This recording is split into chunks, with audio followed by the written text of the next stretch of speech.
Continuing, part 4. The 6 Goswamis of Vrindavan. We discussed yesterday that each one of the six Goswamis was personally sent by Chaitanya Mahaprabhu to Vrindavan, except for Jiva Goswami. Not that he was the odd man out, but he was young and had no direct association with Lord Chaitanya, other than maybe, that's uncertain, maybe when he was just an infant. Jiva Goswami, the dates you see, the duration of his life, he lived a long life, 85 years. We heard Raghunath Das lived for 92 years. And he was the son of the third brother of Rupa and Sanatan. Rupa and Sanatan were brothers. Sanatan was the elder, Rupa was the middle, and Anupam was the younger brother, and Jiva was his son. And according to the biographies, it's not clear if he actually met Lord Chaitanya, but it's possible that the first time Lord Chaitanya came to Ramakeli, we heard about that twice already, Rupa and Sanatan. Lord Chaitanya made a visit on his way to Vrindavan. He did a little bit of a detour, like a big detour, specifically to visit Rupa and Sanatan, because they had written to him, and as he said to them, they are his eternal associates, and he was encouraging them to be patient, and that soon they would be able to be in his association. Now, during that visit to Ramakeli, which was their place of residence at that time, it's not clear whether Jiva Goswami was a young child in the arms of his father or not. But that gives you some idea of his age. When he was growing up as a young boy, he was a remarkable student. The teachers that were teaching him said in writing that they had never seen a student like him. He learned everything so quickly. And he had a natural attraction for worship of Krishna Balaram when he was little. And it's described that he would spend his day with Krishna and Balaram, making offerings, distributing the prasad of the offerings to his little friends, making garlands and ornaments and jewelry and dressing them, and it said he even went to bed with them. They couldn't separate him from Krishna Balaram. And in his mood of loving affection, he had a dream in which Krishna Balaram appeared in his dream, and then suddenly Krishna Balaram changed their forms to Lord Chaitanya and Lord Nityananda and smiled, and then changed back to the form of the deity, Krishna Balaram.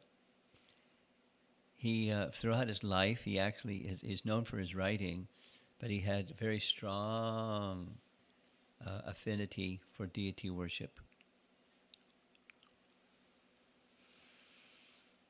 There was a big change in his life when he was still a teenager, young, but he received word that his father had died. Shortly after Lord Chaitanya's visit to Ramakeli, the two brothers, Rupa and Sanatan, developed a very strong urge to be with Lord Chaitanya. And so Rupa and Sanatan stayed on with the government service and then escaped. We heard about that. Come on in. And Rupa and his Jiva's father Anupam, they went straight to Prayag. They spent 10 days with Chaitanya Mahaprabhu, who then instructed them after those 10 days to go stay in Vrindavan, and later they could come and join him in Puri, because that's where he was headed. They stayed in Vrindavan for 1 month, and then they went to Puri to meet Lord Chaitanya. In the course of their travel along the bank of the Ganges, doesn't give their cause of death, but Jiva Goswami's father died. And then Rupa Goswami continued on to Puri alone. So when he heard that his father died, Jiva Goswami was heartbroken, and his desire to be in Lord Chaitanya's association grew and grew and grew. And there's different versions of his history, but he asked permission from his mother to go visit Lord Chaitanya's places of pastime in Navadvip, and after much consideration she allowed him. When he reached Navadvip, Lord Nityananda, being omniscient, knew that Jiva Goswami was coming, and so he visited. He was there to receive him in Navadvip. They met. It's a nice description. They met. Lord Nityananda, pictured here, was staying at the house of Srivas Pandit. So when Jiva arrived, he went straight to their home. And Lord Nityananda greeted him saying, "Are you the son? Are you the nephew of Rupa and Sanatan?" He knew right away. He didn't need to ask, but he asked. And so the two, Jiva Goswami and Lord Nityananda, spent wonderful time together. Nityananda, of course, had lots and lots and lots to say about Lord Chaitanya's pastimes there in Navadvip. At Jiva's request, they took him on parikrama, going around and around and around and showing this place, that place, the other place, where Lord Chaitanya had some pastimes while living in Navadvip. That was recorded, and a book was written about it much later. Bhaktivinoda Thakur wrote that book. And in the course of their journey, Lord Nityananda indicated that in the future, as you see in the painting, a magnificent temple would appear, that it was described in the Ananta Samhita, called Adbhuta Mandir. Mandir means temple, and Adbhuta means wonderful. So there it is, the wonderful temple, rising in the sky, very tall. Another painting indicating the same. There's young Jiva kneeling before Lord Nityananda. And there's a more modern one, that's the Temple of the Vedic Planetarium, representing that wonderful temple that Lord Nityananda described one day would appear.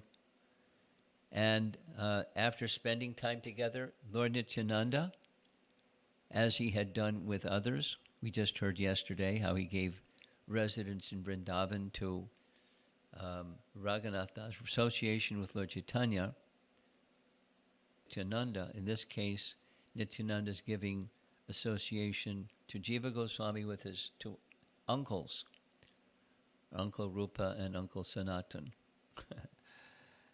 And he then instructed him, before you go to Vrindavan, you should go to Benares. There's a disciple of Sarvabhauma Bhattacharya. Sarvabhauma Bhattacharya was the chief priest of the king in Orissa. So one of his chief disciples, Madhusudana Vachaspati, is living there.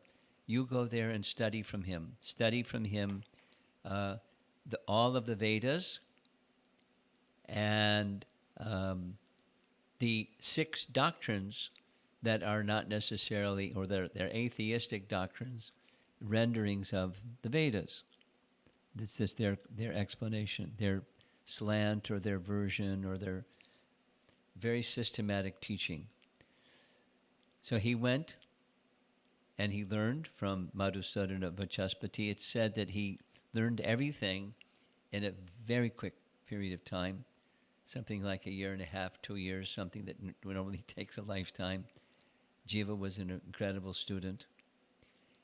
And while he was there, he wasn't just learning, he was writing Sarva Samvadani. Sarva Samvadani is a commentary, a later commentary under the same name of his commentary on the Sandarbhas.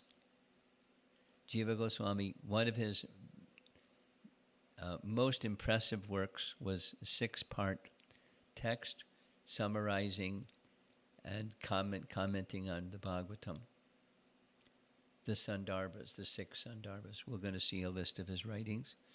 Sarva Samvadani is a commentary on the Sandarbhas. But he was writing it when he was still in Benares and making reference to the Vedanta Sutra commentaries of the most esteemed Ramanujacharya and Vishnu Swami, etc., etc. By the age of 20, he was already a celebrated person, scholarly person, and he lived another 65 years. So when he left when he completed his studies, and when he went to Vrindavan, as was told to him by Lord Nityananda, he immediately went to the association of Rupa and Sanatan. One version of his life history says he, after some time, requested Sanatan Goswami for initiation. Sanatan Goswami deferred to Rupa Goswami, and he received mantra from Rupa Goswami. But before Rupa Goswami gave him mantra diksha, he examined him very carefully for some time. Of course, he's his nephew, and Rupa Goswami is a very qualified person. But what he did was he engaged him in menial service. Menial service meaning cleaning, washing clothes, preparing leaves for him to write his writings on, because there wasn't paper and computers. It was using a stylus, some instrument, and making marks on a leaf. So the leaf had to be very carefully prepared so that the leaves would have lasting marks after making the marks with the stylus. So that was Jiva Goswami's service. After some time, he, Rupa, asked his nephew, Jiva, to proofread his writings to see if there were any mistakes.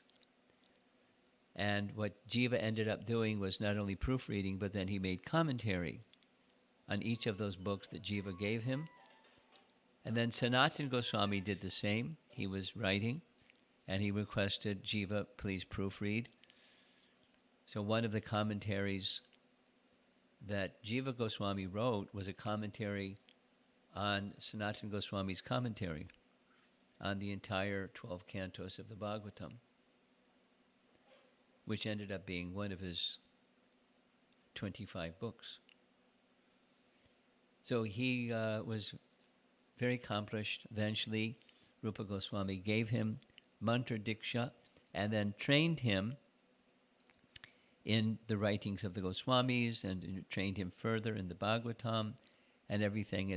So Jiva was ready to be the next Acharya, and he became the next Acharya in disciplic succession from Lord Chaitanya to Rupa and Sanatan to Jiva Goswami.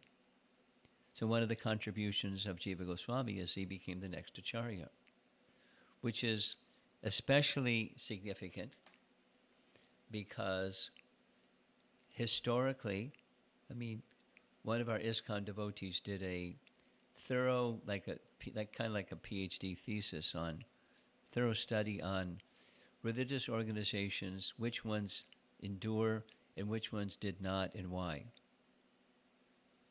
And one of the findings after this very thorough study was, generally speaking, those that die, it dies within the first 2 generations. That is, there's a charismatic person, and the immediate wave after that charismatic person is it's strong, and then the next generation, it generally dissipates. And by the 4th generation, it's gone. Common. Now, some have continued, but that's the exception, not the rule. So what Jiva Goswami was doing is, Rupa and Sanatan was the next generation, and he was the next generation. And he then trained the next generation. That's another contribution. Following Jiva Goswami, the next generation were those 3 pictured here that became his students. And Srinivasacharya, Narottam Das Thakur, and Shyamananda were trained thoroughly, completely, thoroughly by Jiva Goswami. And of course, he's especially known for his writing. Here's a sample of his writing. And we're going to take a look at the 25 books that he wrote. There's the title of the verse 13, because that's all that fit onto the page. Number 1 is a book that's describing all the rules of Sanskrit for those who want to learn Sanskrit. It's a Sanskrit manual. But it's following exactly the system that Lord Chaitanya, because Lord Chaitanya, as most of you know, when he was young, he was a grammar student. And one of the things that the grammar students have to teach is grammar. But Lord Chaitanya, after his initiations, changed all the ways of teaching grammar to names of Krishna. Thus, Hari Nama, Amrita. All the rules were connected with one of the names of Krishna. And that's how he taught it. He didn't write it down, but that's how he taught it, and Jiva Goswami wrote it down. And to this day, in our Gurukulas, that this book by Jiva Goswami is how they teach Sanskrit grammar to the kids. Next is Gopalchampu. I'm just going to quickly describe the beginning part of this list. It's fascinating. It describes Krishna's visit to Vrindavan after killing Dantavakra. Krishna didn't return to Vrindavan when he left Vrindavan because he was concerned that demons, knowing of Krishna's affection for the residents of Vrindavan, the demons would go and harass the Vrindavan residents. So he didn't go back. But when the final big demon was killed, Dantavakra, he went back and stayed in Vrindavan for 2 months. That's not in the Bhagavatam, it's in Padma Purana, and our acharyas describe it regularly. So during those 2 months, there's this Gopalchampu describing what that was like. And one of the chief events in the Gopalchampu is 2 speakers who are disciples of Narada. They narrated Krishna's pastimes in Vrindavan from childhood on until he left. And that's the Purva Gopalchampu. And then after he left is the Uttara, the pastimes of Krishna in Mathura and Dwarka. It's just a story form. Not it's a champu. Jiva Goswami wrote a few champus, and then he wrote a manual on how to write a champu. One of his books. There's rules, and he revived a very ancient tradition and put in writing what the rules are, and then wrote champus. Then the ones you see there in red, there's 7 of them. The first one is Krama Sundarba, and that's like what Prabhupada did, verse by verse of the entire Srimad Bhagavatam commentary. That's Krama. And then the next 6 is topic by topic commentary on the Bhagavatam. He liked the Bhagavatam a lot. So it covers the 3 main topics in all of Vedanta and all of the Vedas. That is the relationship of all things with the source of emanation, and then acting within that relationship with the source, and then the fruit, the mature stage of acting in that relationship. That's what those 6 Sandarbhas, they're very powerful. The audience that he was writing for was the well-read scholarly people of his time, and people today don't have that scholarship, so it's a little puzzling, but there's commentary on it. The next, number 10, see on the list, Radha Krishnarchana Deepika. Interesting. Describing Radha and Krishna being worshipped together. Archana means worship, deity worship. Radha Krishna, Archana, Deepika. Deepika means light. Illuminations on the worship of Radha and Krishna deities. Number 11, it's prose. It's not philosophy. It's prose. It's a story of Radha and Krishna's supposing to meet. Krishna's late because he's with Chandravali. Radha finds out he's with Chandravali. She becomes very upset and she goes and hides. She goes deep into the forest and no one knows where she went.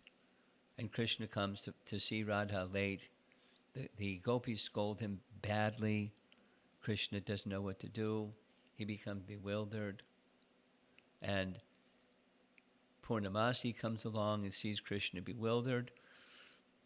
She goes to tell Radharani, but Radharani isn't there, so she looks for Radharani. She finds Radharani. It's very interesting. And Radharani comes back, and there's the second half. Krishna and Radha meet. They're happy.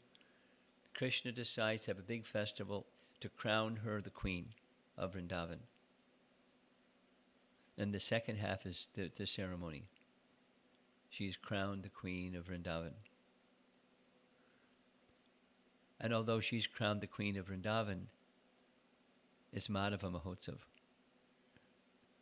Because to glorify Radha means to glorify Madhava or Krishna.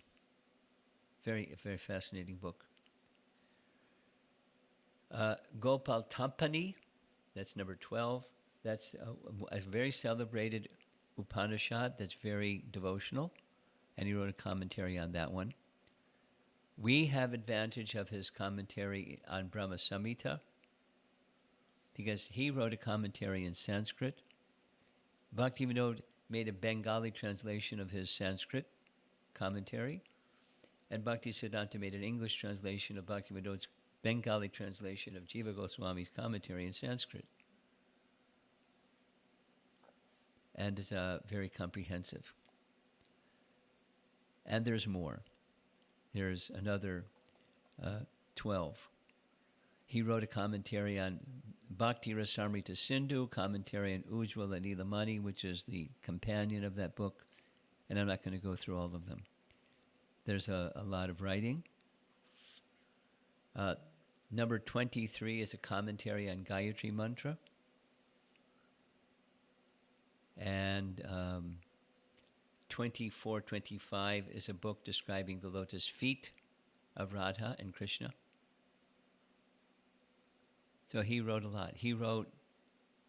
We heard 2 days ago that Rupa Goswami wrote 100,000 verses in Sanskrit. Jiva Goswami wrote 4 times that many, 400,000 verses in Sanskrit. 400,000 verses in Sanskrit is equal to, well, the number of verses in Mahabharata, 100,000. The number of verses in Srimad Bhagavatam, 18,000. The number of verses in Bhagavad Gita, 700. Right? 700? So it's like he wrote 3 Mahabharats, about 6 or 7 Srimad Bhagavatams, about 7 or 8 Bhagavad Gitas, and some other small books. Original writings and commentaries on important texts.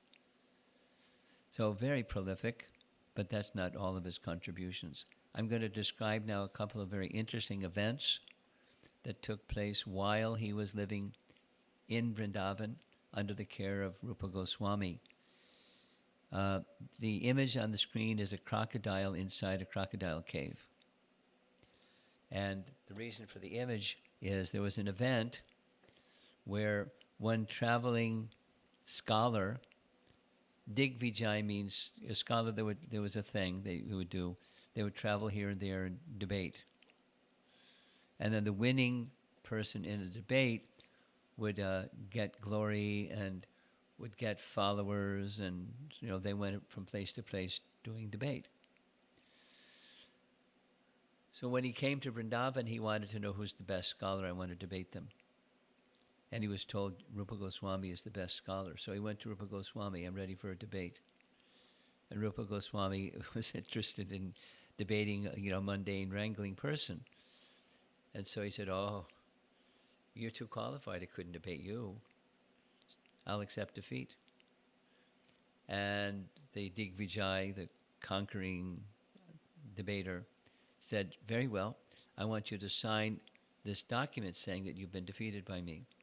Sure, he signed. Thank you very much. And off he went, very proud that he's defeated Rupa Goswami. Then he did some more inquiry in Vrindavan and found that Jeeva Goswami is next in line as far as scholarship. So he went to Jiva Goswami and said, I'm ready to debate. And your guru has already been defeated by me. Just see his signature. Jiva Goswami didn't believe it. And so he accepted the man's challenge and he defeated him. His purpose was to defend the honor of his spiritual master, Rupa Goswami. So he went back and informed Rupa Goswami. He showed me your signature. I didn't believe it. I debated him and he's defeated. He left Vrindavan defeated, thinking that Rupa Goswami would be pleased that he defended his honor. Well, Rupa Goswami said something else. He said, we don't do this. Vaishnavas don't engage in debate with mundane, arguing people. In fact, this very mentality is not fit for someone to remain as a resident in Vrindavan, so you should leave Vrindavan. And so he was heartbroken, not just because he was scolded, but leave Vrindavan and leave Rupa Goswami. But he's obedient, so he left. But he didn't go too far. He went